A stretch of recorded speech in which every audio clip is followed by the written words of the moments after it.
काय सांगू आता संतांचे उपकार, मज निरंतर जागविती। काय द्यावे त्यासी व्हावे उतराई, ठेविता पायी जीव थोडा। सहज बोलणे हित उपदेश, करुणी सायास शिकविते। काय द्यावे त्यासी व्हावे उतराई, ठेविता पायी जीव थोडा।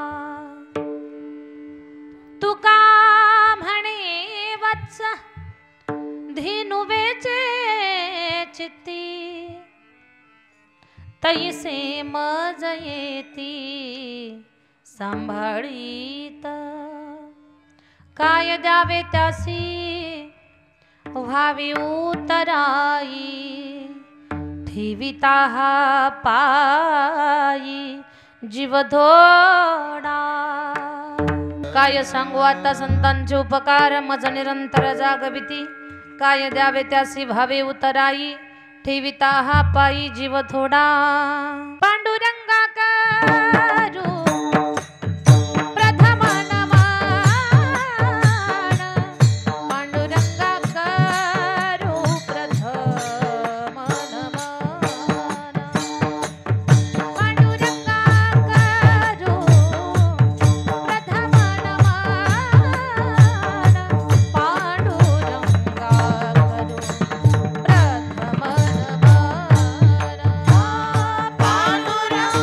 करू प्रथम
ज्ञानेश्वरा करुणा करा दयाळा, तुमचा अनुग्रह लाधलो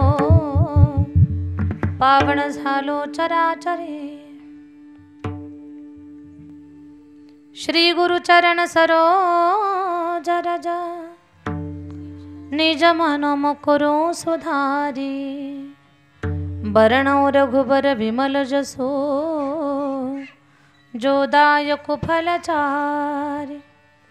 बुद्धिहीन तनु जानिके सुमिरो पवन कुमार, बल बुद्धि विद्या देहु मोहि, हरहु कलेश विकार। शरण शरण हनुमंता शरण शरण हनुमंता।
नववाग्विलासिनी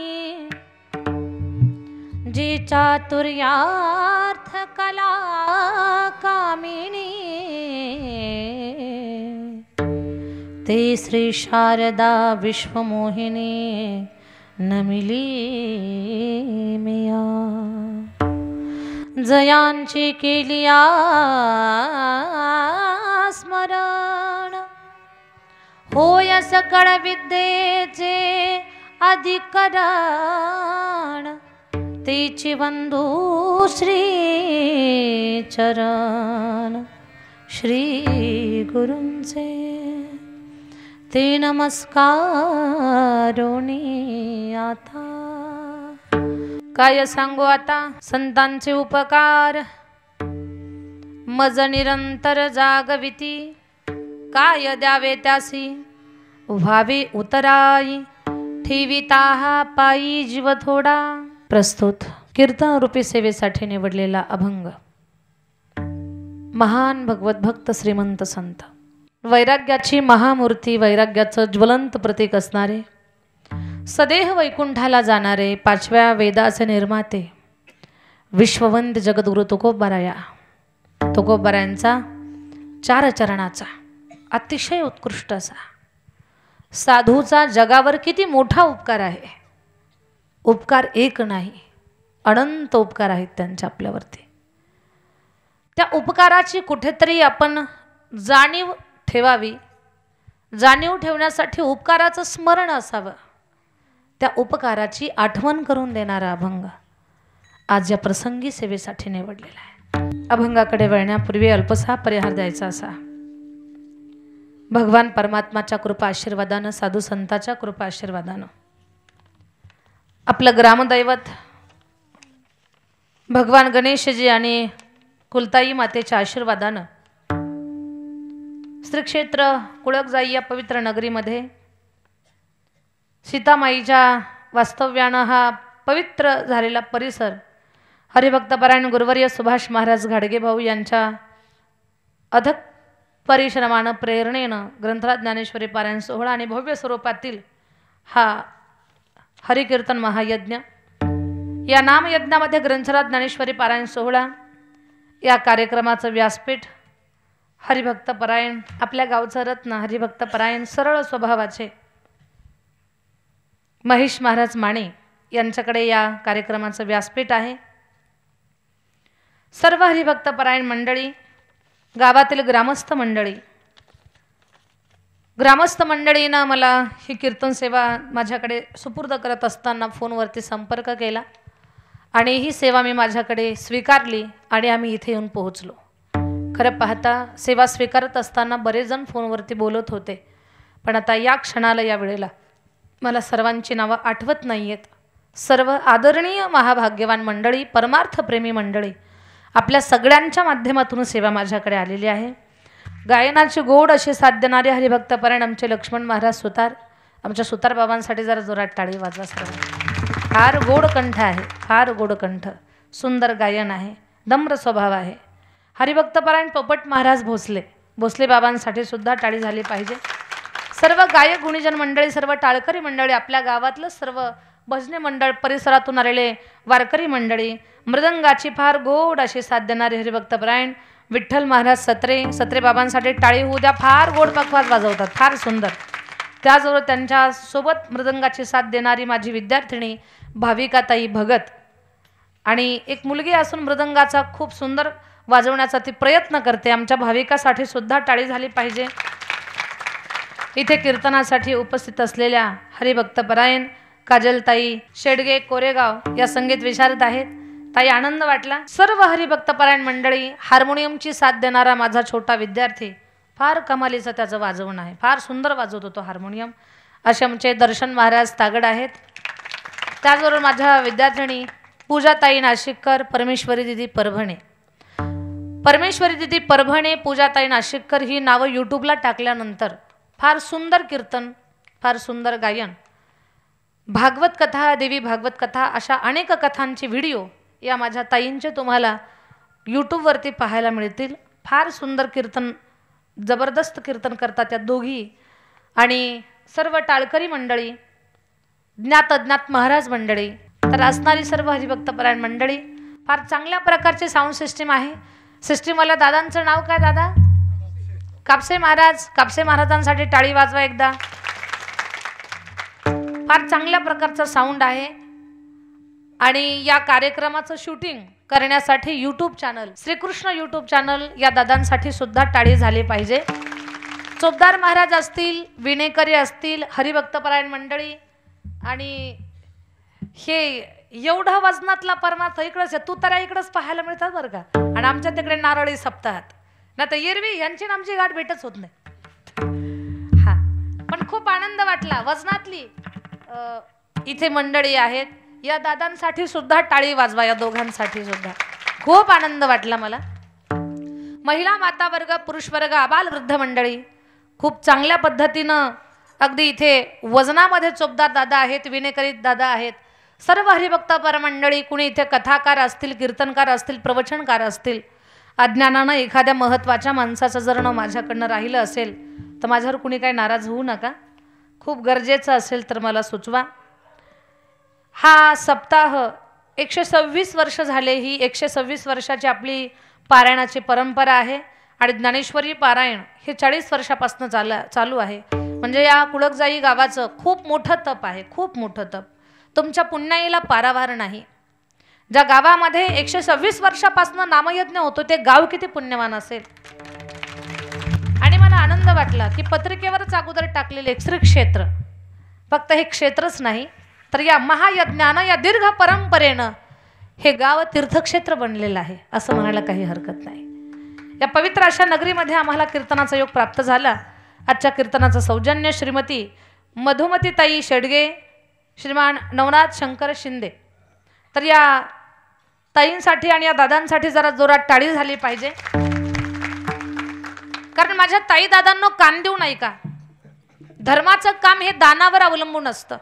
किंवा आपण दान करावं, त्यातून धर्म जोडला जातो. धर्माची कामं ही ताकदीनं होत असतात. आपल्या देशामध्ये एवढी काही श्रीमंत लोक आहेत की एक एक माणूस कोट्यावधीचं मंदिर सहज उभारू शकेल. तरी पण मठ मंदिराची कामं दान धर्मातून, रुपयातून का केल्या जातात? तुम्हाला वाटतंय, असं वाटतंय का की राम मंदिर बांधण्या एवढी ताकद आपल्या देशातल्या लोकांमध्ये नाही? एकाच माणसामध्ये तेवढी ताकद आहे की ते राम मंदिर उभं करेल. पण तरीही राम मंदिरासाठी गावागावातून रुपया म्हणजे चंदा गोळा करण्यात आला. किंवा अजूनही राम फेरी निघते. राम मंदिराचं काम आपल्या सर्वांच्या दान धर्मातून, आपल्या देणगीतून चाललेलं आहे. त्याच्या पाठीमागे एकच कारण आहे की धर्माची कामं ही दानातून केल्या जात असतात की तिथे प्रत्येकाला वाटावं माझा रुपया का असे नाही. याच्यामध्ये एक आपलेपणाची भावना, एक आस्था आपल्या अंतकरणात निर्माण व्हावी.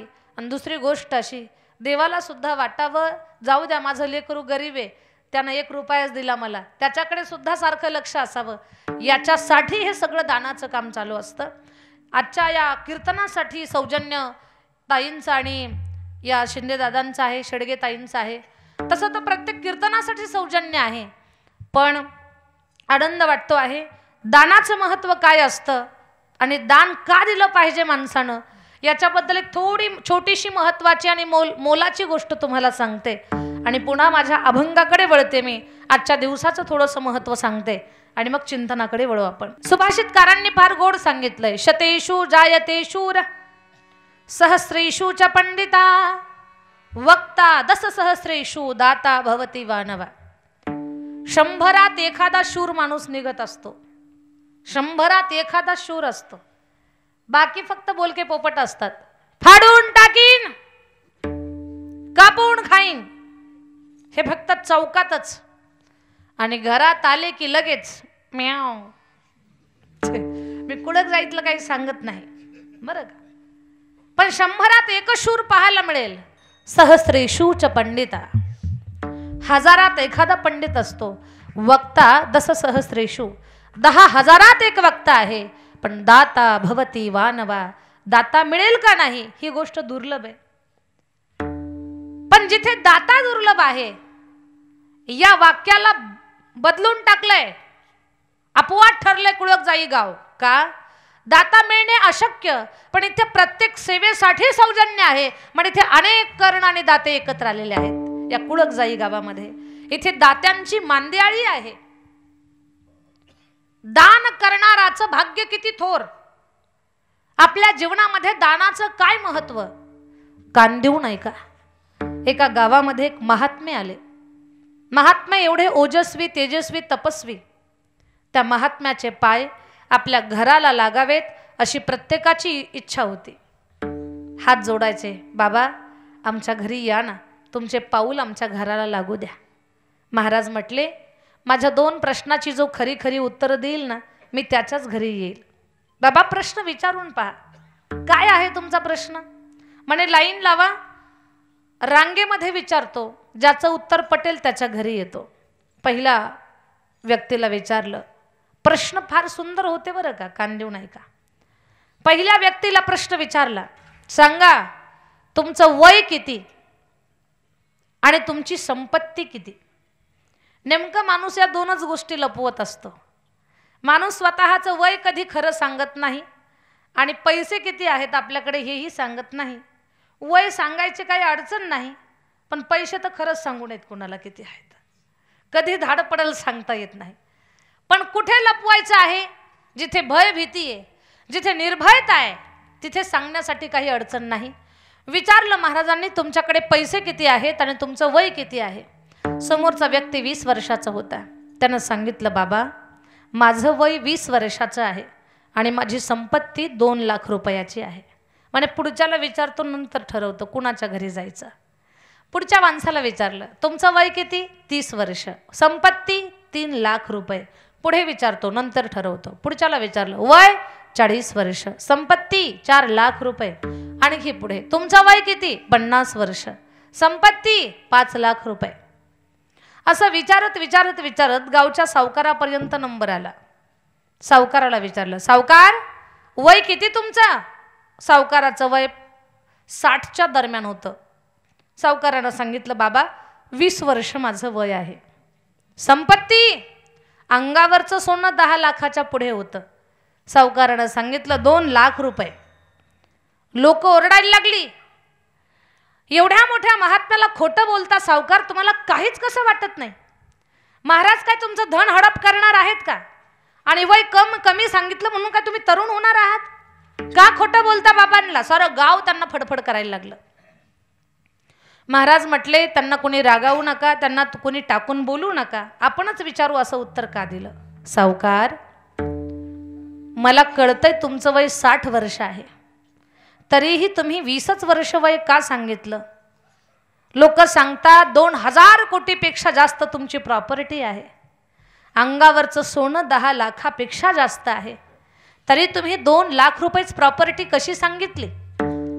सांगू बाबा, सांगू मी हे असं का सांगितलं. सावकार सांगायला लागले, माझ्या ताई दादांनो. सावकारानं सांगितलं, बाबा वयाच्या 40 पर्यंत देव धर्म सत्कर्म परमार्थ कळत नव्हता. मठ मंदिराचं देवाचं तोंड सुद्धा पाहिलं नव्हतं.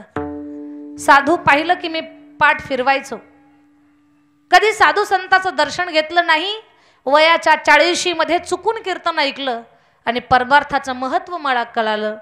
ज्या दिवशी मी कीर्तन ऐकलं त्या दिवशी गळ्यामध्ये माळ घातली आणि गळ्यात माळ घालून बरोबर आज मला 20 वर्ष पूर्ण झाले. म्हणजे हेच माझं खरं वय आहे. ज्या दिवसापासून मी माळकरी झालो त्या दिवसापासून आजपर्यंतचं हे माझं खरं वय आहे. त्याच्या अगोदरचे 40 हे व्यर्थ गेलेले आहेत. आनंद वाटला साऱ्यांना. अरे काय बरोबर उत्तर दिलं. म्हणे सावकार, पण तुमची संपत्ती एवढी मोठी असताना 2च लाख कशी. बाबा 2 लाख नाही, 2000 कोटीपेक्षा जास्त माझी प्रॉपर्टी आहे, तरी मी 2 लाख रुपयेच का सांगितले. त्याचं एकच कारण आहे, एवढ्या प्रचंड संपत्तीतून धर्माच्या कामासाठी फक्त 2 लाख रुपये माझ्या हाताने मी खर्च केले. तेवढेच माझे खाते जमा आहेत, बाकी माझं नाहीये. त्याला लुटण्यासाठी बरेच जण आहेत. आपली संपत्ती कोणती. धर्माच्या कामामध्ये आपल्याकडनं जी फूल नाही फुलाची पाकळी खर्च होईल तीच आपली खरी संपत्ती आहे. का. दानातून आपण धर्म जोडलेला आहे. असं आम्ही म्हणणार नाही तुम्हाला की संसार उगाळून तुम्ही परमार्थाला लावा. तुम्हाला तुम्हाला देवानं 10 रुपये दिले असतील तर 1 रुपया धर्माच्या कामासाठी खर्च केलाच पाहिजे. 1000 रुपये देवानं दिले असतील तर 100 रुपये द्यायला काहीच हरकत नाही. तुम्हाला देवानं लाख रुपये दिले असतील तर तुम्हाला 10,000 धर्म कार्यासाठी खर्चण्यासाठी काहीच हरकत नाही. त्यातून धर्म जोडावा, पुण्य संग्रहित करावं. पुण्यवान माणसं आहेत की या सप्ताहाला प्रत्येक सेवेसाठी ज्यांचं सौजन्य आहे, त्यांची संपत्ती आणि त्यांचं स्वतःचं पुण्य आहे म्हणून धर्माच्या कामामध्ये त्यांच्याकडनं दान घडतंय. अशा सर्व दात्यांसाठी पुन्हा एकदा आपण टाळी वाजवू. हे दान धर्म करण्या पाठीमागचं कारण आहे. मग आपण ठरवायचं की आपली खरी संपत्ती कशी आहे, आपलं खरं वय किती आहे. आनंद वाटला मला. आजचा दिवस हा रथसप्तमीचा दिवस आहे. कुठे कुठे सांगतात की आजच्या दिवशी सूर्य भगवंताचा जन्म झाला होता. सूर्य भगवंताच्या रथाला 7 पांढरे शुभ्र घोडे आहेत म्हणून माघ महिन्यातल्या या शुद्ध पक्षातल्या सप्तमीला 7 घोडे सप्तमी म्हणून भगवान सूर्यनारायणाचं पूजन केलं जातं, उपासना केल्या जाते. आणि सुवासनी स्त्रिया ज्या असतात ना, संक्रांतीपासनं आजच्या दिवसापर्यंत त्यांच्या हळदी कुंकवाचा कार्यक्रम पूर्ण होतो. आजच्या दिवसापर्यंतच, उद्या पण फिरायचं नाही साड्या घालून बारी बारी, तसं नाही. आजच्या दिवसापर्यंतच तुमचा जो संक्रांतीचा पर्व काळ आहे तो आजपर्यंत सुवासनी सौभाग्यवती स्त्रियांच्या जीवनामधील हा अगदी आनंद उत्सवाचा हा पर्व काळ आहे. संक्रांतीपासून आजपर्यंतचा या कालावधीमध्ये, या पवित्र मासामध्ये उपवास, व्रतवैकल्य करणं, पूजा अर्चन करणं अशा अनेक पवित्र कर्म केल्या जातात. सूर्य भगवंताची पूजा केली जाते. भगवान सूर्यनारायणाला पाणी घातलं जातं, अर्घ्य दिल्या जातं.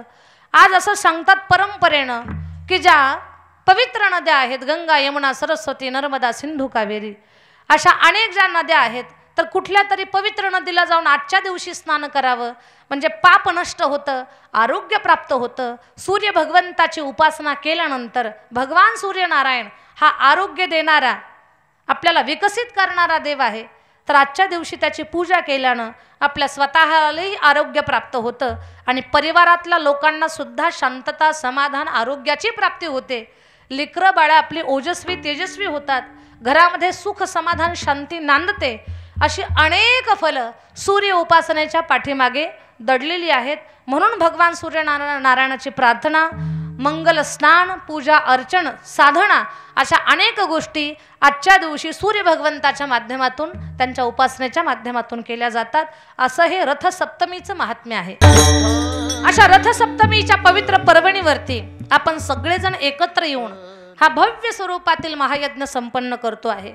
आज 5व्या दिवसाची कीर्तन सेवा आहे आणि सेवेसाठी महान संत जगद्गुरु तुकोबाराया त्यांचा अभंग निवडलेला आहे. जगद्गुरु तुकोबाराया सामान्य संत नाही माझ्या ताईंनो.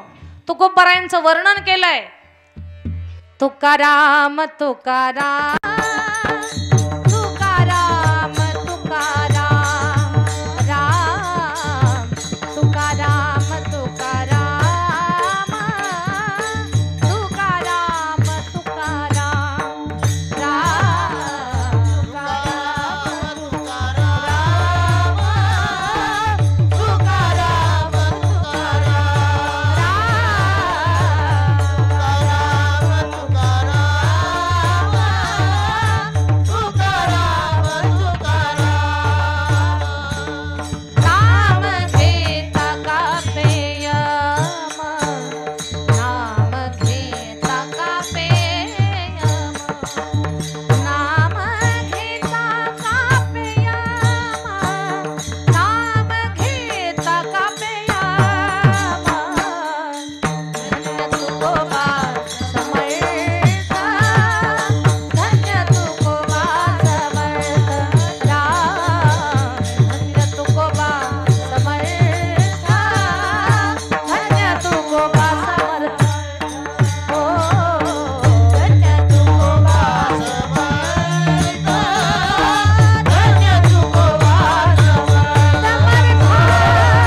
कान देऊ नाही का?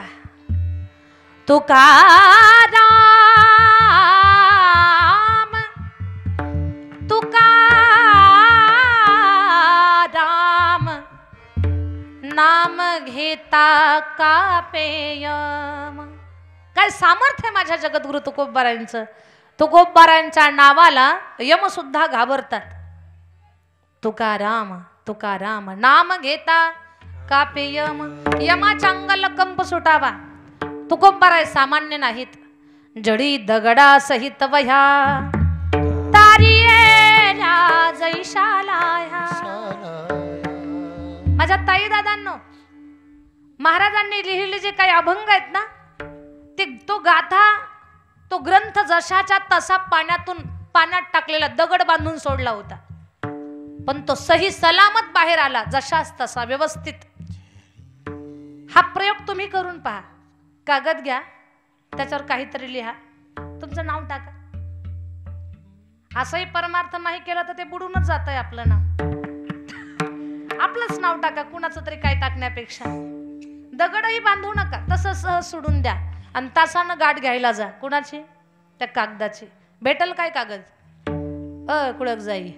जरी तुम्हाला कागद दिसला तरी हातात थांबणार नाही. बारीक अगदी त्याची ही होऊन जाईल, विरघळून जाईल तो कागद. मग महाराजांचे अभंग कसे तरले, हे सामर्थ्य आहे माझ्या जगद्गुरु तुकोबारायांचं. म्हणून तर माझ्या तुकोबारायांना म्हणतात, धन्य तुकोबा समर्थ, धन्य तुकोबा समर्थ. माझे महाराज कसे समर्थ आहेत. पाण्यामध्ये ग्रंथ तारण्याचं सामर्थ्य आहे. महाराज समर्थ आहेत. समर्थ कुणाला म्हणतात? समर्थ कुणालाही म्हणत नाहीत. समर्थ एक तर जगाच्या मालकाला म्हणतात. जगाचा बाप समर्थ आहे. समर्थ म्हणावं कुणाला? आपण इच्छा करावी त्यानं आपल्याला द्यावं, त्याला समर्थ म्हणतात. मग तुकोबाराय समर्थ कसे? इथे तर म्हटलंय महाराजांना, धन्य तुकोबा समर्थ. महाराज समर्थ कसे? आपण जे मागितलं ते देणार का महाराज आपल्याला? खरं पाहता महाराजांची अवस्था, प्रापंचिक स्थिती तर अशी झाली होती, तर घराला दरवाजा नाही, खायला अन्न नाही, लेकरं उपवाशी झोपतायत. पत्नीचं त्यांचं रोज भांडण. माझ्या ताई दादांनो, नवरा बायकोचं भांडण हे का होतं? कुठल्या कारणानं होतं?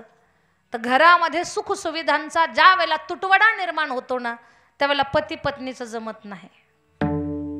हे एक मूळ कारण आहे की बाई माणसाला घर व्यवस्थित राहणं, सगळं जिथल्या तिथं असणं.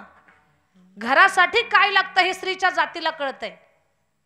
साखर संपल्यानंतर काळजी स्त्रियाच करतात. त्या आणायला जात नाहीत, आणा यांच्याकडे, पण काळजी आपल्याला असते. आणि मग वेळेवर कुठली गोष्ट हजर झाली नाही की आपण राग व्यक्त करतो. महाराजांची प्रापंचिक स्थिती दुबळी झालेली. का? 65 लाखाची जहागिरी जगाला वाटली, कर्ज खत पाण्यामध्ये बुडवली, संसार फाटका झाला, अजिबात लक्ष नाही प्रपंचाकडे. असंच एका कीर्तनात बोलले मी. माझ्या जगद्गुरु तुकोबारायांनी 65 लाखाची जहागिरी जगाला वाटली. बरं का? एक जर म्हटलं, ताई काय महान होते जगद्गुरु तुकोबाराया, 65 लाखाची जहागिरी जगाला वाटली. महाराज माझे समर्थ आहेत. समर्थ कसे आहेत ते मला तुम्हाला पटवून द्यायचं आहे. समर्थ की जो सारं काही देऊ शकतो आपल्याला, त्याला समर्थ म्हणतात. एकच प्रसंग सांगेन माझ्या जगद्गुरु तुकोबारायांच्या जीवन चरित्रातला. प्रापंचिक अवस्था दुबळी झालेली. पत्नीनं 2-4 साड्यांचे तुकडे एकाला एक जोडून अंगावर घालावेत. घरामध्ये शिजवायला अन्न नाही. लेकराचं पोट शांत करण्यासाठी काहीच त्या ठिकाणी साधन नाही. जिजाबाईंनी रोज महाराजांना म्हणावं, महाराज मी अंगाला साडी मागणार नाही, दागिने मागणार नाही, घराच्या शोभेच्या वस्तू सुद्धा नकोय, पण लेकराच्या पोटाचा विचार करा. आपल्या लेकराला काहीतरी आपण पोटाला पोटभर खाऊ घातलं पाहिजे. माझे लेकर 3 दिवस झाले उपवाशी आहेत. जरा विचार करा. महाराज म्हणतायत, जिजा आऊ प्रयत्न करतो मी, काळजी करू नका. महाराज, तुम्हाला माहिती नाही, तुमच्या प्रयत्नात 4 दिवस झाले तरी लेकराच्या पोटाला अन्न नाही. मी आज तुम्हाला काकुलतीला येऊन का बोलते? स्वामी, कालच्या रात्री लेकरांना पाठीपोटाशी घेऊन मी झोपले आणि माझ्या भुकेजलेल्या लेकरानं मध्यरात्रीला झोपेत मला अन्न मागितलं. आई, मला भूक लागली ग, मला खायला दे. महाराज, जर लेकरू झोपेमध्ये अन्न मागत असेल तर त्या आईचा जीव काय बोलत असेल? काय करायला पाहिजे होतं महाराज? मला झोप लागली असेल का? तटकन उठले, मिठाचा खडा घेतला, पाण्यामध्ये बुडवला आणि मिठाचा खडा पाण्यामध्ये भिजवून माझ्या झोपलेल्या लेकराच्या ओठावर फिरवला. माझं लेकरू मिठाच्या खड्यानं खारड झालेला ओठ चाटत चाटत झोपी गेलं. हे चित्र जर आईच्या समोर असेल, मला सांगा, तुमचं लेकरू भुकेनं व्याकुळ झालंय, झोपेत अन्न मागतंय, तुमचा जीव काय म्हणेल तुम्हाला?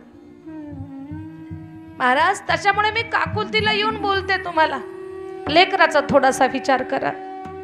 महाराज म्हणतात, ताऊ कंठ दाटून आणू नको, करतो मी प्रयत्न. अगं, कुणाच्याकडे कामाला जावं मला लाज वाटत नाही, पण लोक कामावर घेत नाहीत का? अगोदरचं सावकार आपण. महाराज काय पहिल्यापासून गरीब नव्हते, दीन दुबळे नव्हते. जगद्गुरु तुकोबराया अगोदरचे सावकार होते. काय वैभव होतं, काय श्रीमंती होती तुकोबरायांची. पण माझ्या तुकोबरायांच्या चरित्रातून काही गोष्टी शिकावर का दादांनो? जीवनामध्ये श्रीमंती गरिबी हे चढ उतार चालणारच आहेत. आज खूप श्रीमंती असेल, काही काळानं दारिद्र्य येऊ शकतं. आज गरिबीत आहात, उद्या तुमचं जीवन सुंदर होऊ शकतंय, वैभव येऊ शकतंय तुम्हाला. रात्रीतून गरिबीचा श्रीमंत, श्रीमंताचा गरीब करण्याची ताकद जगाच्या बापाच्या हातात आहे. जीवनामध्ये चढ उतार चालणारच आहेत. पण ऐका, गरिबीतून श्रीमंत झालात तर कधीच उन्मत्त होऊ नका. कधी आपल्या पायाखालच्या जमिनीला विसरू नका. काही लोक गरिबातून श्रीमंत झाली की सगळे दुःखाचे कष्टाचे दिवस विसरून जातात आणि आभाळातच उडायला लागतात. पण तसं कधीच करायचं नाही. मिळालेलं टिकून राहावं आणि स्थिर राहावं. याच्यासाठी कितीही उंच जा, पण खाली पाहायला शिका. गरिबातून श्रीमंत झाला, तुमचं प्रारब्ध चांगलं आहे, पण कधी उन्मत्त व्हायचं नाही. आणि श्रीमंतीतून जर गरिबी आली तर कधी लज्जित व्हायचं नाही, कधी लाजायचं नाही. म्हणत असतील तुम्हाला, अरे काय मोठ्या थाटात जगत होता, इस्त्रीची घडी मोडू देत नव्हता, पानातला विडा त्याचा संपत नव्हता, मिशीवरचं बोट त्याचं निघत नव्हतं, पण काय अवस्था झाली त्याची, घालायला नीट कपडा सुद्धा नाही आणि चटणीवर तेल सुद्धा नाही. बोलणारे फक्त बोलतील, पण तुमची अडचण कधी वाटून घेणार नाहीत. कुणी बोललं म्हणून जीवाला खायचं नाही आणि आत्मघाताचा कधीच प्रयोग करायचा नाही. हे कीर्तन कशासाठी आहेत? कीर्तन एवढ्याच करण्यासाठी आहे की तुम्हाला तुमचं जगणं जमलं पाहिजे, जगणं सुधारलं पाहिजे, जीवनाचं वर्म कळालं पाहिजे आणि जीवन चांगल्या पद्धतीने जगलं पाहिजे, जगता आलं पाहिजे.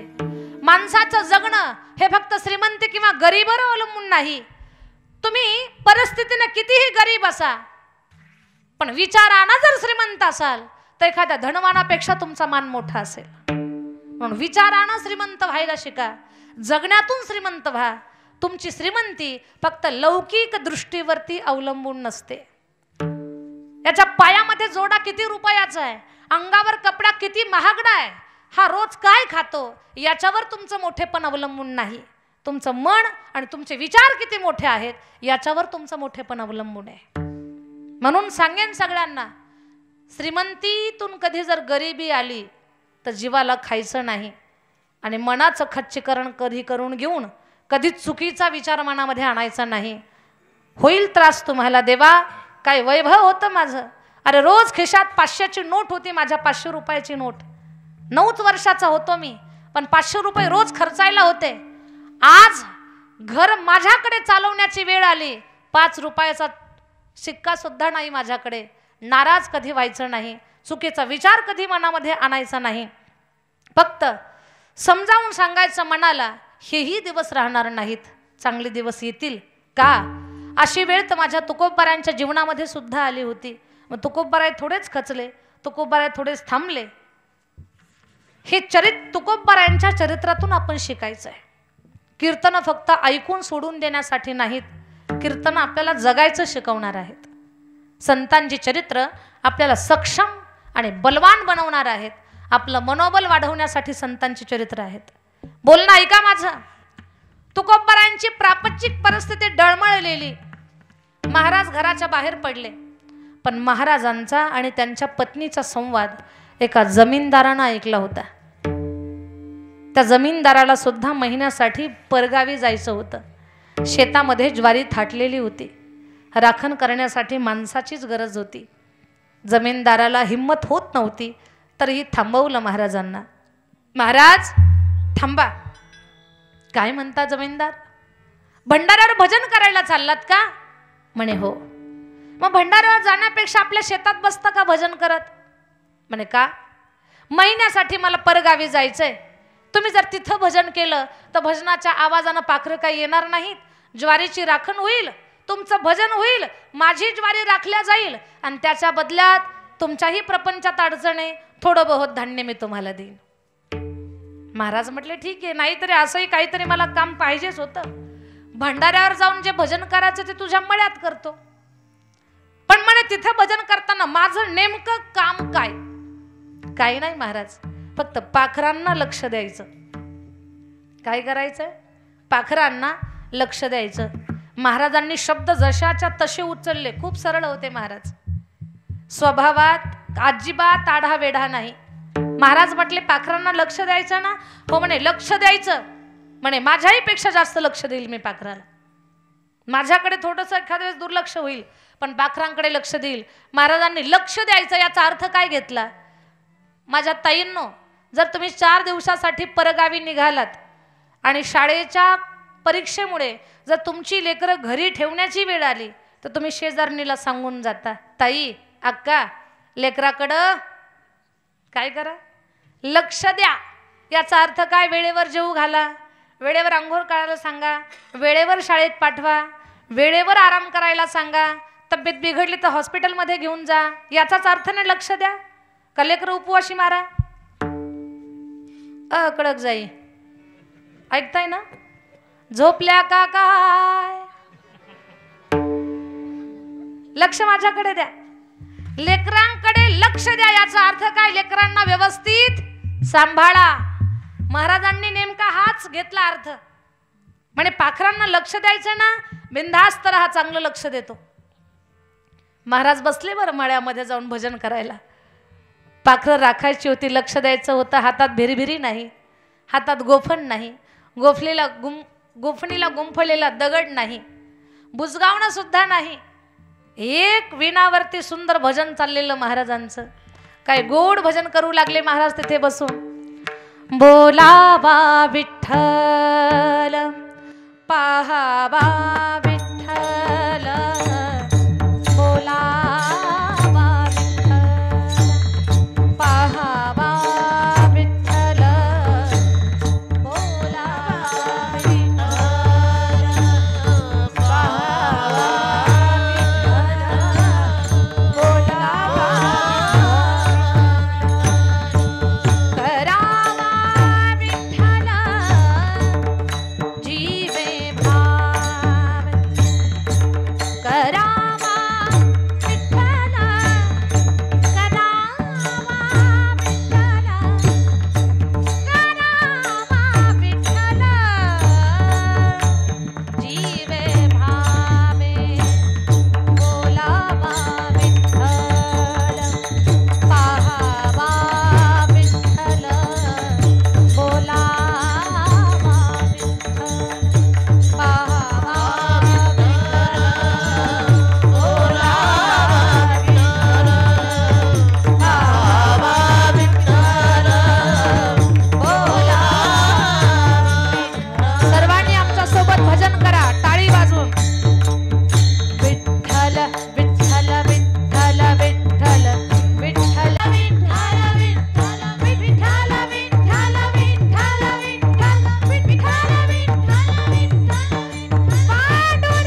पांडुरंगा बोलावा विठ्ठल. माझ्या दादांनो, असं भजन केलं ना महाराजांनी, त्या भजनाचा परिणाम असा झाला, जिथे महाराज बसले होते ते बाजूची झाडं डोलायला लागली. बोलावा विठ्ठल. बाजूची झाडं डोलतात. हवा नसताना जी ज्वारी होती ती डोलायला लागली. बोलावा विठ्ठल, पाहावा विठ्ठल. काय महात्म्य माझ्या जगद्गुरु तुकोबरायांचं. ज्वारी डोललेली पाहिली आणि आजूबाजूच्या शेतात पाखरं बसलेली होती. अरे म्हणे, हवा नाही तरी पण ज्वारी डोलायला लागली. तेवढ्यात कानावर आवाज, पांडुरंगा माय बापा. पाखरांना एवढा सुंदर आवाज, गोड भाव भरलेला लागला. पाखरं पंख फडकवत जे उडाली, ज्वारीवर नाही तुकोबरांच्या मांडीवर येऊन बसली. काही पाखरं महाराजांच्या समोर, काही मांडीवर, काही खांद्यावर. माझ्या दादांनो, काही पक्ष्यांनी तर महाराजांच्या विणावर चोंच फिरवायला लागली आणि चोंचेनं विणा वाजवायला लागली.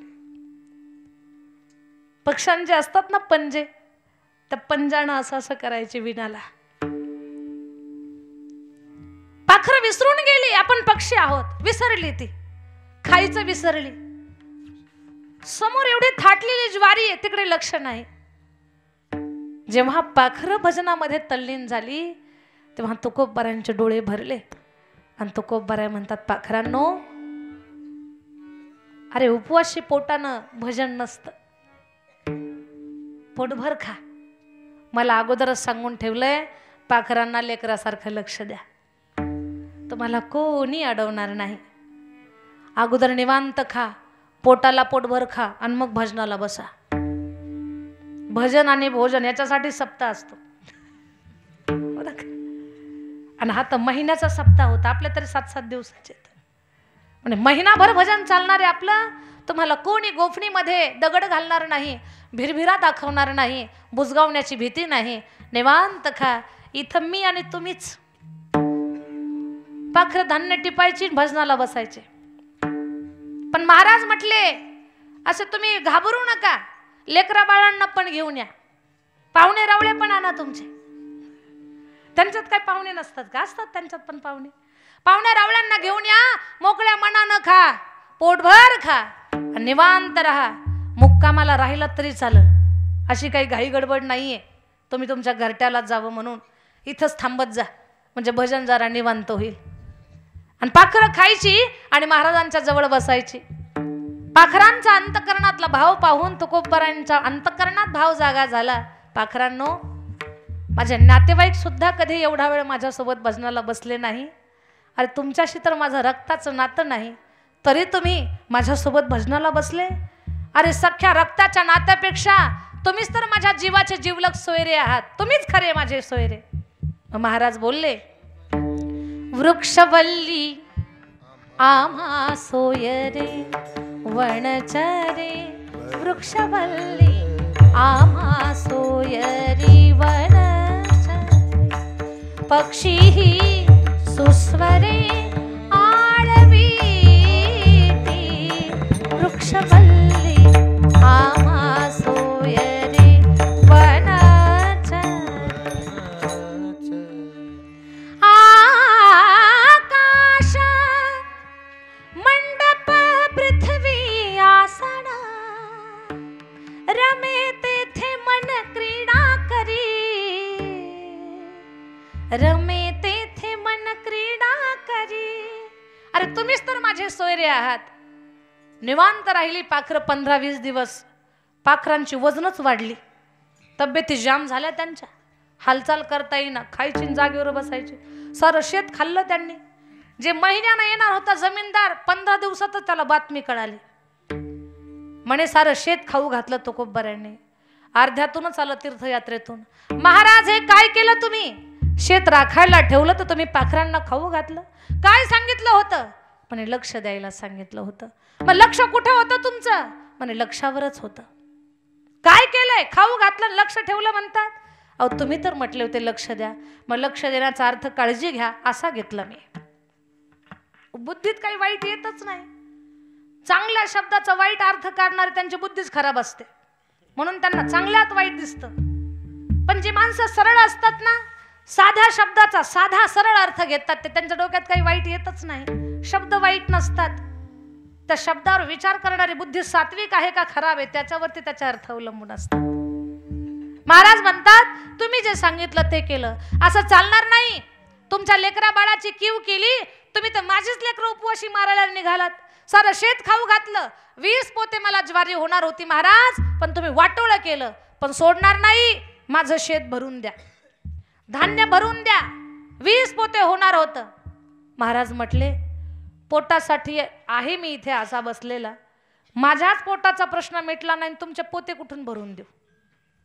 बाकीचं काही सांगू नका, राहता घर विका आणि व्यवस्था करा. महाराज एवढे सरळ. महाराज म्हटले ठीक आहे ना, ते सुद्धा विकतो आणि तुमची बरोबरी करतो. पण जगाच्या बापाला चैन पडतंय का? साध्या वेशात वयोवृद्ध वयस्कर रूप घेऊन आला.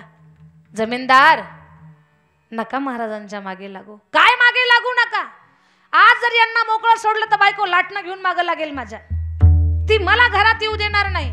लेकरा बाळाच्या पोटाचा प्रश्न आहे, यांची कीव करायला गेलो, माझ्या डोक्याला ताप झाला. खरं आहे तुमचं, पण एक काम करा ना, उरलेल्या कणसांचं खळं लावा आणि किती पोते भरतायत त्यातून शिल तुमचे कमी किती पडतात तेवढेच मागा. कशाला घर विकायला लावता? पटलं, शहाण्या माणसांचं बोलणं हे असं असतं. कमी किती आहे तेवढं बोला की लगेच तुम्ही 20 पोते कसे मागता? ठीक आहे, राहिलेल्या कणसांचं खळं लावू. मग पूर्वी असं असायचं की कणस जमा केल्या जायची आणि त्याच्यावरती बैल फिरवायला जायची. बैल फिरवायला हाच, याचा हात लागल्यावर काय कमी पडतं काय? नाही, तिथून मिळतंय. बैल फिरवायला म्हणे कोणाला बैल फिरवायला लावायचं? म्हणे मी फिरवतो ना. म्हणे तुम्ही वयस्कर आहात, म्हणे माझ्या म्हातारपणावर जाऊ नका, अशी कष्टाची कामं खूप केलेली आहेत मी.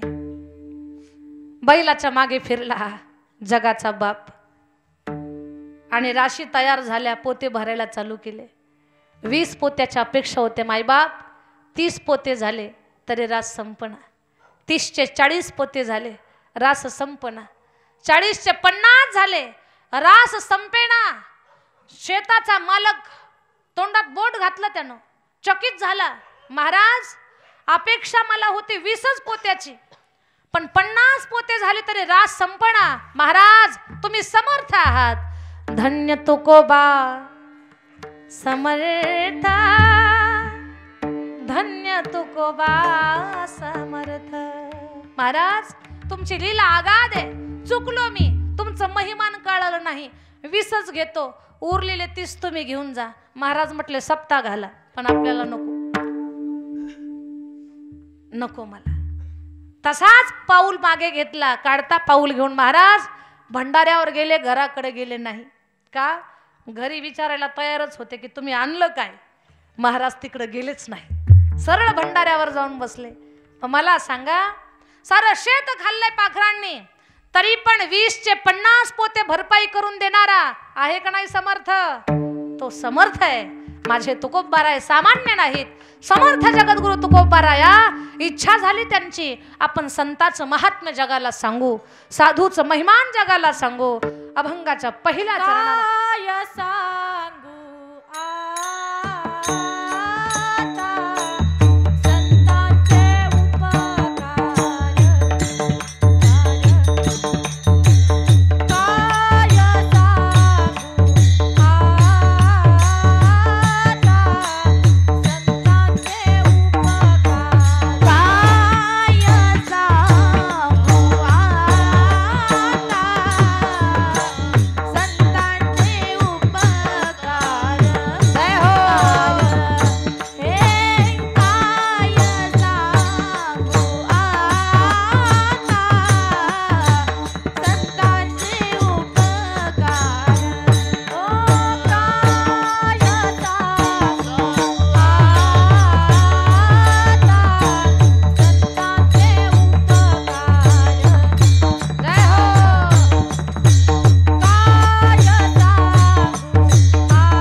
काय सांगू आता संतांचे उपकार, मज निरंतर जागविती।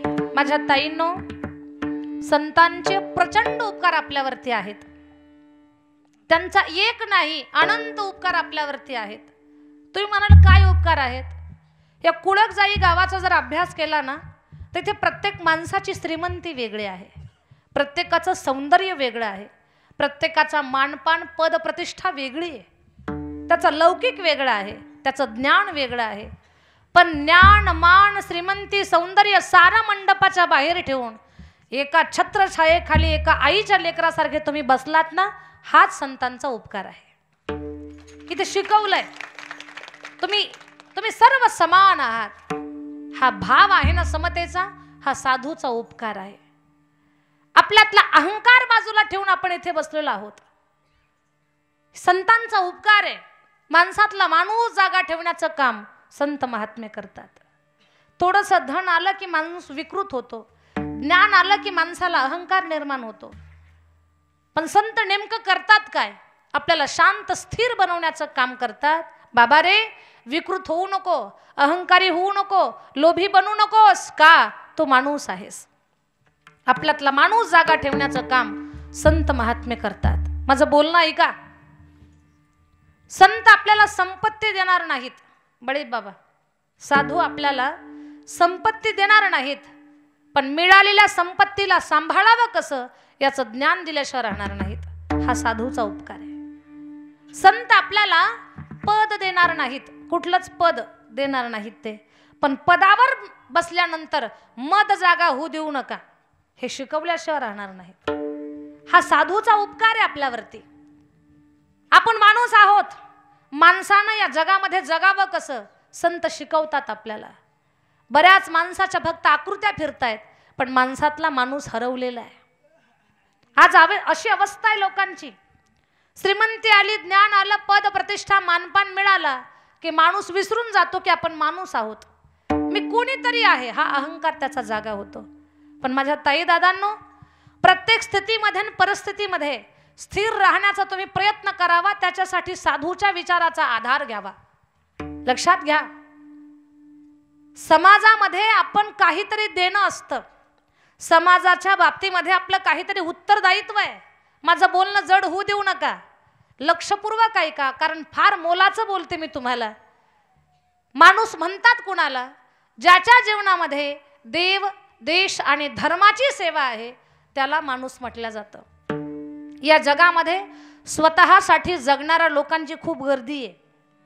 मी, माझी बायको, माझी पोरं, माझी गाडी आणि माझीच माडी, याच्या पलीकडे काही लोकांना जगच नाही, जगच नाही त्यांना, फक्त स्वतःसाठी जगतात। पण दादा, जे जगासाठी जगतात, जे देव देश धर्मासाठी जगतात ना, ते या जगात जिवंत राहतात। माझं बोलणं ऐका, आपली समाजामध्ये किंमत काय हे कधीतरी माणसानं ओळखावं आणि त्याचा अभ्यास करावा। समाजामध्ये आपली किंमत काय, समाजात आपली जागा काय, समाजात आपली जागा काय हे शोधण्यासाठी पाहण्यासाठी कधीतरी जागा सोडायला शिका। जागा सोडल्याशिवाय माणसाला माणसाची जागा कळत नाही, नेमकी कोणती जागा आहे आपली। रामरायानं अयोध्या सोडली म्हणून राम साऱ्या जगाला कळाले, रामानं अयोध्या सोडली नसती तर राम जगाला कळाले नसते।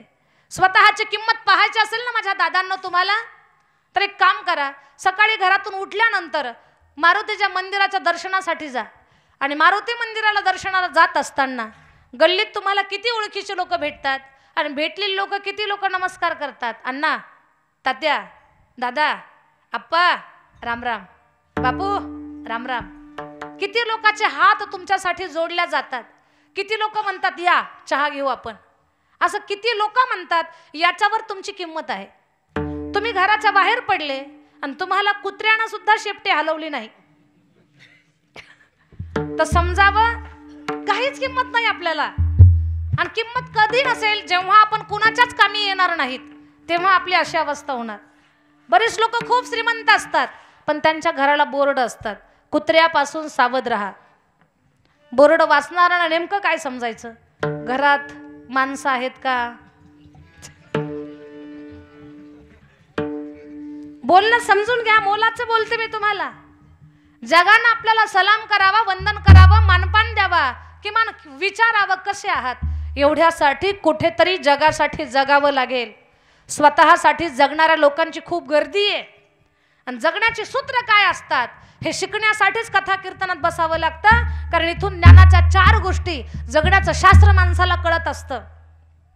बरीच लोक ऐकतात कीर्तन, पण कीर्तनातून काय घ्यावं त्यांना कळतच नाही. एका बाईनं काल्याचं कीर्तन ऐकलं, कीर्तन ऐकून घरी निघाली, पण गल्लीतून जात असताना शेजारणीच्या लेकरानं काय केलं, देव तांब्या होता ना, तो देव तांब्या उचलला आणि दारात फेकला. लहान लेकरू होतं. बाई गल्लीतून निघाली, तिचं काम काय, फेकलेला तांब्या ज्या घरातून आलं त्या घरात नेऊन देणं. का? तिनं काल्याचं कीर्तन ऐकलंय. तिनं मागे पुढे पाहिलं, टुपकन तांब्या उचलला आणि पदराखाली घातला. हो, घरी जे गेली तर मागे वळून पाहिलंच नाही. काला ऐकून उपयोग झाला तिचा काही? जगणंच कळालं नाही. माझ्या बोलण्याचा अर्थ लक्षात घ्या. माणूस आहोत आपण, फक्त स्वतःसाठी जगण्याकरता आपलं जीवन नाही माझ्या दादांनो. आपलं जीवन कधीतरी कुणाच्या तरी उपयोगी यावं. जनसेवेसाठी, समाजसेवेसाठी, दिन दुबळ्यांसाठी, देवाच्या कामासाठी, धर्माच्या कामासाठी, देशाच्या कामासाठी आपलं जीवन कुठेतरी खर्ची व्हावं, कामी यावं. त्यालाच माणूस म्हणतात. व्याख्या काय माणसाची? किसी के काम जो आए उसे इंसान कहते हैं, पराया दर्द जो अपनाए उसे इंसान कहते हैं. कुठेतरी कुणाच्या जी माणसं उपयोगी येतात ना, तीच माणसं आहेत. जी कुणाच्याच उपयोगाची नाहीत, ती माणसं या जगात काहीच किमतीची नाहीत. छत्रपती शिवरायांना एकट्याला जगता आलं असतं, सरदाराचं पोर सुखात राहिलं असतं. ज्या काळात माणसं 120 वर्ष 130 वर्ष जगत होती, त्या काळात माझे छत्रपती शिवाजी महाराज फक्त 50 वर्ष जगले. कुणासाठी? आयुष्य त्यांचं कमी झालं फक्त तुमचं आमचं जीवन सुंदर बनवण्यासाठी. माझ्या ताईंनो, माझ्या दादांनो, एवढ्या अडचणीमध्ये, एवढ्या त्रासात होतो आपण, कल्पना नाही आपल्याला. देवळं छन्नी हातोड्यानं भंग केल्या जात होती. देवतांच्या मूर्त्या भंग केल्या जात होत्या. घंटा वाजली ना, देवाला कळावं माझा भक्त आलाय, ती घंटा उतरवून ठेवल्या जात होती. देवळातले दिवे मालवल्या जात होते. कपाळावर कुंकू लावायची सुद्धा भीती होती. लहान लेकरांचं अपहरण, गायीची कत्तल, तोंडा घासाशी आलेलं पीक, गाढवांचा नांगर फिरवून जमीन दोस्त केल्या जात होतं. बोलण्याचं स्वातंत्र्य नव्हतं. आपल्या घरातल्या म्हाताऱ्या माणसांचा कोंबडा करायला लावत होते आणि त्यांची टिंगल उडवत होते. आपल्या डोळ्यासमोर आपल्या सुंदर आणि तरुण पत्नीला उचलून घेऊन जात होते. कोणी बोलायला पुढे आला, त्याची जीभ हसडली, हातात दिली. कोणी हात पुढे केला, त्याचा हात कलम करत होती. कोणी पळण्याचा प्रयत्न करत होता, त्याला पाय छाटत होती. कोणी ताकदीने पुढे येऊन बोलण्याचा साहस करत होता, त्याची गर्दन उतरवल्या जात होती. एवढा अत्याचार, एवढा अन्याय. तरुणांच्या पाठीवर तलवारीच्या टोकानं छर्रे काढून माणसाचे लगदे काढत होते आणि मिठाचं पाणी पाठीवर टाकत होते. एवढा अन्याय. हे थांबलं पाहिजे कुठेतरी. याच्यासाठी एक क्रांती सूर्य खवळला, एक लाव्हा रस भडकला, प्रति सूर्य तापला. थांबलं पाहिजे हे. म्हणून आदिलशाही, मुघलशाही, निजामशाही, कुतुबशाही, सुलतानशाही, की ज्या या शाह्यांची माणुसकी हरवलेली आहे, ज्यांना माणसात माणूस नाही, फक्त गुलाम दिसतोय, हे कुठेतरी थांबवलं पाहिजे. अरे सर्वसामान्य माणसाला सुद्धा वाटावं, हे माझं राज्य आहे, हे माझं स्वराज्य आहे, इथे मला माझं मत मांडण्याचा अधिकार आहे, मला बोलण्याचा अधिकार आहे, मला न्याय मागण्याचा अधिकार आहे. असं राज्य मला पाहिजे, अशी आस प्रत्येक सामान्याच्या मनात होती. आणि त्या आसेला तोफेसारखं पेटवलंय छत्रपती शिवरायांनी. जागा केलंय मन त्यांचं. जागे व्हा, पुन्हा चांगल्या विचारांना एकत्र या. सारं आपलं असताना आपण गुलाम म्हणून का जगायचं? आपल्यासाठी एक राज्य पाहिजे की ते आपलं राज्य असावं, स्वराज्य असावं. एक एक मोहीम साध्या भोळ्या बाबड्या शेतकरी लोकांना एकत्र आणून महाराजांनी लढाया चालू केल्या. एक एक गडकोट किल्ले जिंकत गेले. एका एका दुश्मनाला नष्ट करत गेले. एक फार मोठं संकट आलं. त्या संकटाचं नाव होतं अफजल खान. फार मोठा राक्षस. आता याला मारावं कसं, याला चिरावं कसं, याला फाडावं कसं, याचे तुकडे कसे करावेत याचा विचार महाराजांच्या डोक्यात. पण लाखोचं सैन्य घेऊन तो महाराष्ट्राच्या मातीवर चालत आलेला. रोज एक बातमी कानावर जाते, महाराज विचारामध्ये आहेत, त्याचं सैन्य लाखोच आहे, मावळे मुठभर आहेत. थांबवायचं कसं या असुराला, या राक्षसाला? आज इथली स्त्री उचलून घेऊन गेले, आज या स्त्रीवर अत्याचार केला, तिथे गायीची कत्तल केली, आज इथलं देऊळ पाडलं, तुळजा भवानीला तिथे हात लावण्यासाठी गेला, पंढरपूरच्या विठोबाला तिथे तो गेला. महाराजांचा काळीज विचार करत होतं, परमेश्वरा या संकटाला थांबवू कसं? मा साहेबांनी भगवतीची प्रार्थना केली. आई, आज माझ्या लेकराची शक्ती काम करणार नाही, माझ्या लेकराला युक्तीची गरज आहे. माझ्या शिवबाला बळ आणि बुद्धी दे मा, आणि आलेल्या संकटाला थांबवण्याचं सामर्थ्य दे. आई भवानीचा जागर केलाय. प्रार्थना चालू झाली. दे स्वामिनी स्फूर्ती दे शिवबाला, उभी राहुणी संकटी पाठीला, तुझे ले करू धावा ग हाकेला. आई भवानी बळ दे त्याला, जगत्र जननी माय भवानी आई प्रसन्न हो. आई उदे ग अंबाबाई, उदे ग अंबाबाई, आई उदे ग अंबाबाई, आई उदे ग अंबाबाई, आई उदे ग अंबाबाई, आई उदे ग अंबाबाई, उदे ग अंबाबाई, आई उदे ग अंबाबाई, आई राजा उदे उदे, आई उदे ग अंबाबाई, आई उदे ग अंबाबाई, आई उदे ग अंबाबाई, आई उदे ग अंबाबाई, आई उदे ग अंबाबाई, आई उदे ग अंबाबाई, आई उदे ग अंबाबाई. भवानीची प्रार्थना केली मा साहेबांनी. छत्रपती शिवरायांच्या बुद्धीमध्ये असा एक विचार चमकला की महाराज म्हटले, बस निशस्त्र निसैन्य आपण अफजल खानाला भेटायला जायचं. अफजल खानाला भेटण्यासाठी हा नरसिंह निघाला. का? समोर होता हिरण्यकश्यपू. याला मारावा कसं? रात्रीतून वाघ नख्या हे शस्त्र तयार केलं. कारण हातात शस्त्र नाही, सोबत सैन्य नाही. प्रतापगडाच्या पायथ्याला जो शामियाना उभारला त्यात भेटायचं ठरलं आणि नियोजन पूर्ण झालं. छत्रपती शिवाजी महाराज अफजल खानाला भेटण्यासाठी तयार आहेत हे कळालं. अफजल खान कपटी, क्रूर, बलवान, दुसरा असुरच. म्हणे याला मारण्यासाठी मला शस्त्राची गरज नाही, बगले दाबून मुरगाळून टाकतो.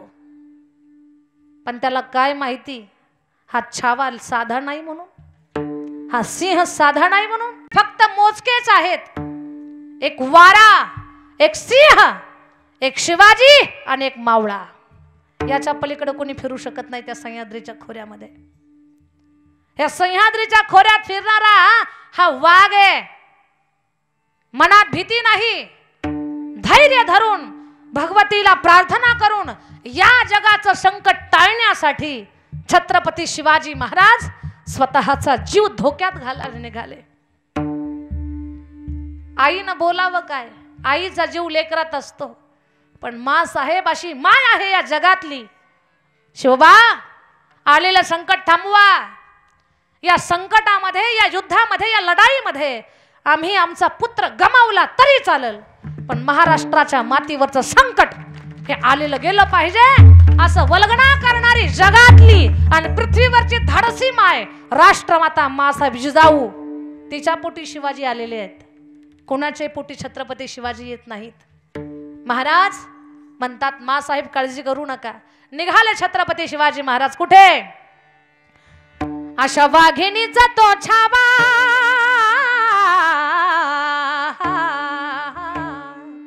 अशा वाघिणीचा तो छावा, गणी मालक साठे जावा, डोक्यात गणी मिळकावा, भेटीचा धडला सांगावा. प्रतापगडाच्या पायथ्याला भेटायचं ठरलंय. ऐका कुळक जाईकर, आज आपल्या गळ्यात माळ, गळ्यात टाळ, भाळावर बुक्का, कपाळावर कुंकू, दारामध्ये तुळस, मंदिरावर कळस, महिलांच्या नाकात नथ आणि पुरुषांच्या ओठावर मिशी. कुणामुळे जिवंत असेल तर केवळ महाराष्ट्राचे राजे छत्रपती शिवाजी महाराजांच्या मुळे आहे. असा वाघ निघाला प्रतापगडच्या पायथ्याशी खान.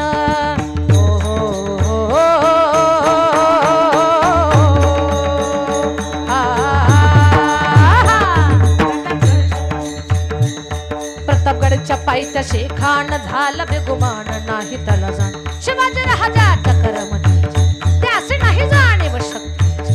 करील काय कल्पना युक्तीची रजराजी, करील काय कल्पना युक्तीची रजराजी, करील काय कल्पना युक्तीची रजराजी. खानाच्या भेटीसाठी शानदार शामियाना उभा केला आणि अशा त्या शामियान्यात खान डौलत डुलत आला, खान डौलत डुलत आला. सय्यद बंडा त्याच्या संगतीला, सय्यद बंडा त्याच्या संगतीला, शिवबाच्या संगती महाला, शिवबाच्या संगती महाला. बरं का, जीवा महाल नावाचा मावळा होता. आज सारं जग म्हणतंय होता जीवा म्हणून वाचला. झोपले का काय तुम्ही? जरा बोला ताकदीनं. होता जीवा म्हणून वाचला, होता जीवा म्हणून वाचला. शिवबाच्या संगती महाला. राजाला पाहून खान म्हणतो कसा, आओ शिवाजी आओ, हमारे गले लग जाओ. खान हाक मारी तो हसरी, खान हाक मारी तो हसरी, रुखून नजारा गहरी नजरा जिरा रजी, जी जी जिरा जिरा रजी, जी जी जिरा जिरा रजी, जी जी. खानानं राजाला आलिंगन दिलं आणि दगा केला. खानदा विमान मान्याला, कटरीचा वार त्यानं केला. खर खर आवाज झाला, चिलखत भत अंगाला. खानाचा वार चुका गेला, खान येडबडला. तितक्यात महाराजांनी पोटामंदी बिचवा फेकलेला, वाघनख्याचा मारा केला. टर्रा टर्रा फाडलं पोटाला, मेला मेला खानाचा कोथळा बाहेर आला रे, बाहेर आला रे, बाहेर आला रे, जी जी जी जी. प्रतापगडचे युद्ध झाले,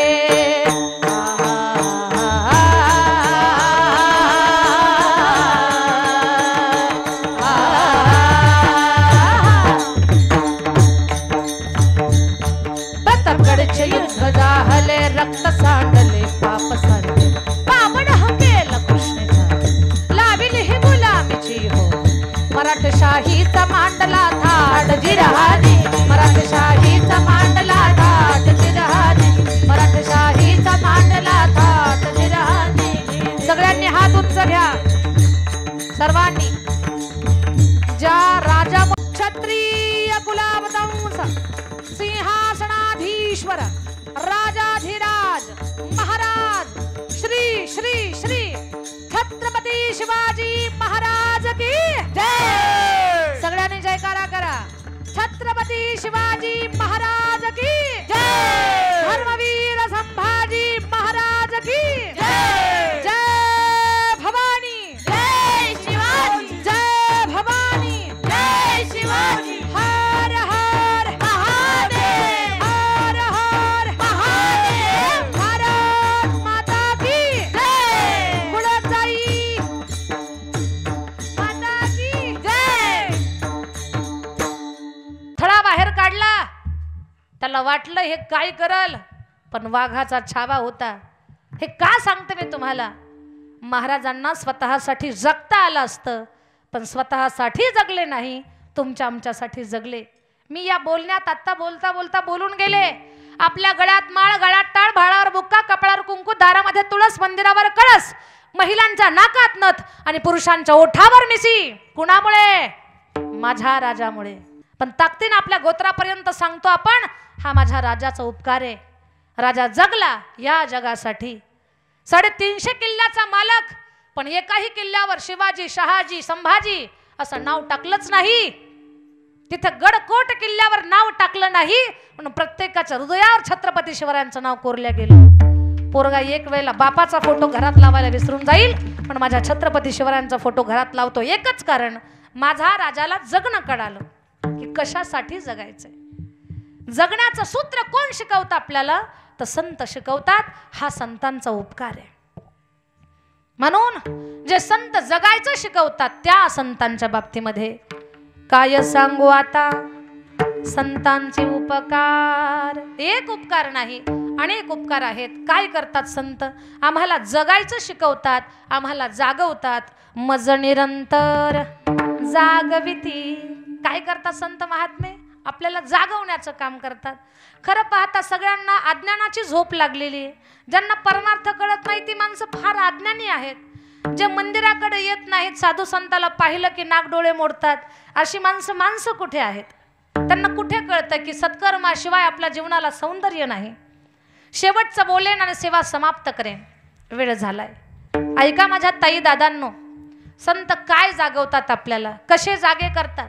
समर्थ रामदास स्वामींचा एक गोड अभंग आहे की त्या अभंगामध्ये आपल्याला जाग करण्याचं काम केलंय. शिकवतात आयुष्य कमी आहे, जागे व्हा, परमार्थाला लागा, सावधान व्हा, वेळ घालवू नका. संत सांगतात कसं जाग करतात. सावधान अभंग आहे हा रामदास स्वामींचा. सुरुवातच या शब्दानं आहे, सावधान. हा शब्द ऐकला की याच्या अगोदर कुळक जाई शब्द ऐकला की याच्या अगोदर कानावर पडलाय का? काही म्हणतील तिथे डोक्यावर पण पडलाय कानावर नाही, डोक्यावर पण पडलेला आहे का? ज्याच्यासाठी हा शब्द वापरतात ना सारखा सारखा सारखा, नेमकं तेच बेसावध असतं. लग्नात नवरदेवासाठी म्हणतात सावधान, पण त्याचं लक्ष फक्त हातातला हार नवरीच्या गळ्यात कधी जाईल तिकडेच राहतं, दुसरीकडे कुठंच नाही. वऱ्हाड जेवलंय का, उपवास आहे का, डीजे समोर किती चक्कर येऊन पडले याचं काही घेणं नाही त्याला. त्याचं लक्ष फक्त हार, नवरीचा गळा, इकडेच. एवढी घाई झालेली असते ना त्याला, हार फेकून घालतं. वाजंत्री सावचित्त म्हणेपर्यंत सुद्धा दम नाही, हार फेकून घालतं.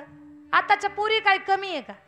कलवऱ्या म्हटल्या त्यांना हार फेकला, तू पण हार फेकून घाल. नवरी म्हटली नेम चुकण्याची शक्यता आहे. कलवऱ्या म्हटल्या चुकला तर चुकला पण हार फेक. तिनं हार फेकला, तो पडला ब्राह्मणाच्या गळ्यात. काय समजावं आता नेमकं? सावध आहेत काय? नाहीत दादा, सावध नाहीयेत. सावधान करतात रामदास स्वामी. ऐका, 100 वर्षात सावध कधी व्हायचं ते तुम्ही ठरवा, मी फक्त सांगण्याचं काम करणार आहे.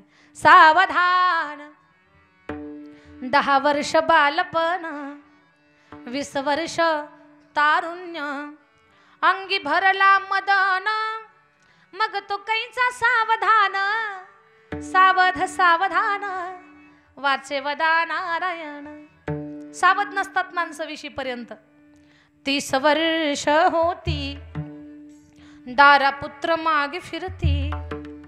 30 मध्ये लेकरं बाळ बायको पोरं पाठीमागे असतात. नवीन लग्न झालेलं असतं, लेकरं छोटी छोटी असतात. तेवढा तिनं कौतुकानं म्हणावं, बंटींचे पंपा. एवढे अनुस्वार द्यायची काही गरज नाही, पण कौतुकच तेवढं असतं. बंटीचे पंपा. हा म्हणतो काय ग, इकडे या ना, तेवढी बाजारची पिशवी घ्या ना आणि लसूण निसून द्या ना. कुठं जाई, हे बरोबर आहे का? ते म्हणतात लसूण नाही, भाजी पण निवडून देतो आणि भजे पण काढून देतो. ह्याला काही चवच नाही. पण 30 मध्ये 30 वर्ष होती, दारापुत्र मागे फिरती, प्रपंच लागे पाठी, मग तो कैचा परमार्थी. सावध सावधान वाचे वदा नारायण. 40 वर्ष झाली, डोळा 40 आली. 40 चष्मा लागतो. काही चष्मे एवढे विचित्र आहेत, चष्मा लागला तरी पण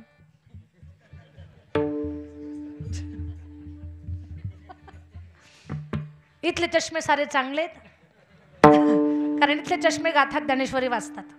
या चष्म्यांचं काही सांगत नाही मी तुम्हाला. 40 वर्ष झाली, डोळा 40 आली, डोळ्यास भुरळ पडली, कैसे दूर आणि जवळी. सावध सावधान वाचे वदा नारायण. 40 पेक्षा 50 वाल्यांचा आहे का? 50 वर्ष होती, हलती दातांच्या पंक्ती. 50 दात हलायला लागतात बरं दादा, याच्यावर जास्त भरवसा ठेवायचा नाही. हे उशिरा येतात आणि लवकर जातात. म्हणून एकादशीची सवय लावायची का नको ती सवय लावायची ती तुमचं तुम्ही ठरवा बरं का. एकदा का हे पडले आणि मग खाऊ वाटलं, तोंडात एकही दात नाही, मग म्हातारा म्हणतं म्हातारे काहीच खाता येईना, तोंडात एक सुद्धा दात नाही. दातावर भरवसा ठेवू नका. एकादशी करायची का या दातांना काय खाऊ घालायचं हे तुम्ही ठरवायचं. 50 वर्ष होती, हलती दातांच्या पंक्ती. 50शीत अजून काय होत आहे? श्याम केस शुभ्र होती, काळे केस पांढरे होतात. पण लोक फार चतुर झाली दादा. आता लोक डाय करून केस काळे करतात. मी काय डायच्या विरोधातली नाही बरं, डाय करावा, पण कोणी करावा ते नक्की सांगल. ज्यांची आपत्कालीन केस पांढरी झाली आहेत त्यांनी नक्कीच डाय करावा. MH18, MH20, MH30, MH35, MH40, MH50, MH55, MH60. Okay, 55च्या पुढचे 5 बोनस. 60 पर्यंत डाय करा. पण ज्याच्या मानेत लखवा भरलाय, हातात लखवा भरलाय, ते सुद्धा म्हणता म्हातारे डायची वाटी. ते सुद्धा डायची वाटी वागतं. डोक्याला डाय लावायला जाताना म्हातारीच्या तोंडाला फट्टा उडतं. काय अर्थ आहे का याला? कोणतीही गोष्ट वेळेत गोड दिसते. बरं, डायचं प्रकरण काही जास्त दिवस टिकत नाही. 15 दिवसात उघडकीस येते. इकडून काळ मध्येच कमी दाबाचा पट्टा. तसं काय डांबरीवर धुकं पडले. आणि डाय कुठं करावा? डोक्याला करावा. लोकाला कळच ना डाय कुठं करावा. हे काय डायचे कुठे काळ विचित्र आहे, समजून घ्या. 50 वर्ष होती, हलती दातांच्या पंक्ती. श्याम केस शुभ्र होती, त्यासी म्हातारा म्हणती.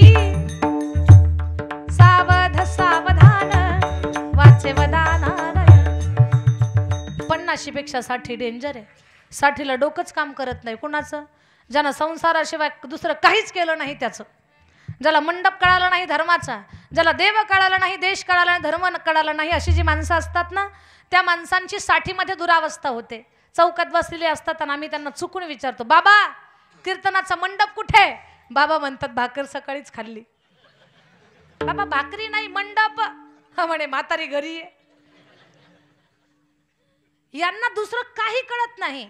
60ची बुद्धी नाठी, मग हात आली काठी. वसवस लागे पाठी, त्यासी हसती कारती. सावध सावधान वाचे वदा नारायण. 70ची झाली रचना, बसल्याने उठवेना, उठल्याने चालवेना, मग तो झाला दैन्यवाना. सावध सावधान वाचे वदा नारायण. 4-20 मिळून 80, मग तो झाला अपयशी. वयाच्या 80 मध्ये तुम्ही स्वयंपाकघरात लक्ष घालायचं नाही. आणि सुनबाईच्या माहेरच्या आल्यानंतर रात्री 2 वाजता उठून तिनं पिशवीत काय भरलं ते पाहायचं. सासूबाई सगळ्यांना सांगते, वयाच्या 80 स्वयंपाकघरात लक्ष घालू नका. आणि वयाच्या 80 तुम्ही कुणाचे लग्न जुळवायला जाऊ नका. बरं का? सावध राहा. 4-20 मिळून 80 मग तो झाला अपयशी. पाण्याविना मछली जैसी जीव होतो का सवीसी. सावध सावधान वाचे वदानालय. मग वर्ष झाले 90 बोलवेना एक शब्द. श्रीपुत्र म्हणे प्रसिद्ध आता तोडा संबंध. सावध सावधान वाचे वदानारायण. 1 शतक पूर्ण झाला आला तैसा वाया गेला. रामदास स्वामी म्हणे योगी सावध झाला. सावध सावधान वाचे वदानारायण. काळाचे भय आहे काहीतरी करारे साधन. सावधान. कळाला अभंग? हा. याच्यात काय सांगितलं तुम्ही? सावध व्हा. संत आपल्याला जागवतात, सावध करण्याचं काम करतात. मज निरंतर जागविती. ऐका, तुम्ही ठरवा परमार्थाला सुरुवात कधी करायची. कीर्तन थोडंसं उशिरा चालू झालं होतं, 9:15. माझ्याकडनं 11:30 वाजले. म्हणजे 2 तासाच्या नियोजित वेळेमध्ये 15 मिनटं मी तुमची जास्त घेतली. त्याच्याबद्दल क्षमा असावी. वयस्कर माणसं समोर आहेत. कोणाला पाठीचा त्रास असतो, कोणाला गुडघ्यांचा त्रास असतो, कोणाला